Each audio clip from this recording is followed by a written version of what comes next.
The Beasts from Daniel 7 and Revelation 13, a novella by Dan Mason.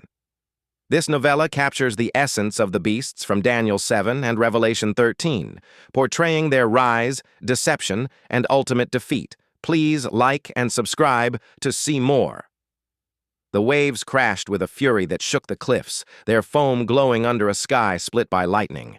From the churning sea rose a shadow, vast and grotesque, its 10 horns crowned with diadems glinting in the storm. The first beast emerged, its 7 heads roaring in unison, each voice a promise of dominion. Fishermen along the coast whispered of ancient prophecies, their eyes wide with fear. This was no ordinary creature. It bore the marks of a lion, a bear, a leopard, and something darker, a fusion of empires past. In the village of Alara, young Mara watched the horizon, her heart pounding.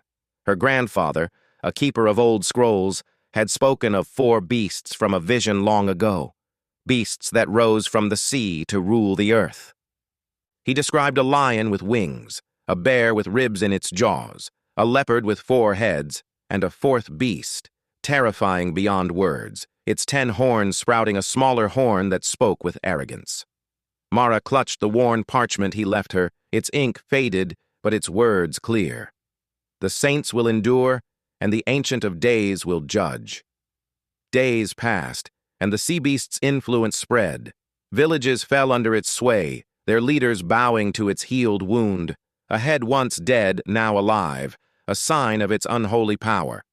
Markets buzzed with tales of a second beast, this one rising from the cracked earth near Alara.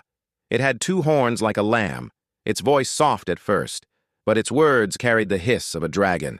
This earth beast built an image of the sea beast, commanding all to worship it. Those who refused faced exile, their names erased from trade ledgers marked with a strange symbol.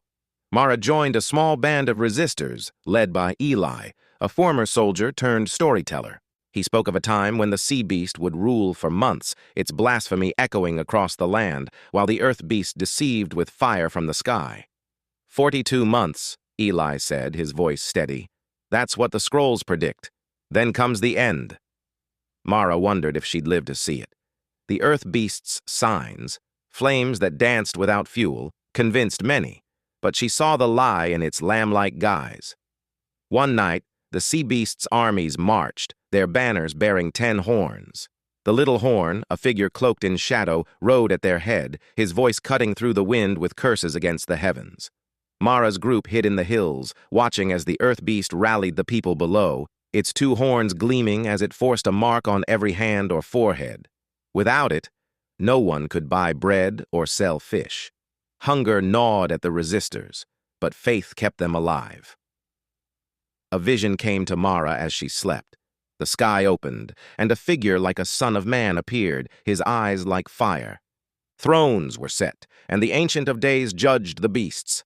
The sea beast fell, its horns shattered. The earth beast vanished, its image crumbling. The little horn screamed, then silenced forever. Mara woke, tears on her cheeks, knowing the end neared. The battle came at dawn. The sea beast's forces clashed with a light from the east, a host led by the Son of Man. Eli fell, shielding Mara, but the tide turned.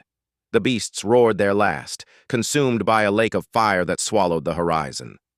The mark faded from the people's skin, and the land grew still. Mara stood among the survivors, the parchment in her hand now glowing with new words. The kingdom is theirs forever. Thank you for watching. Please like and subscribe.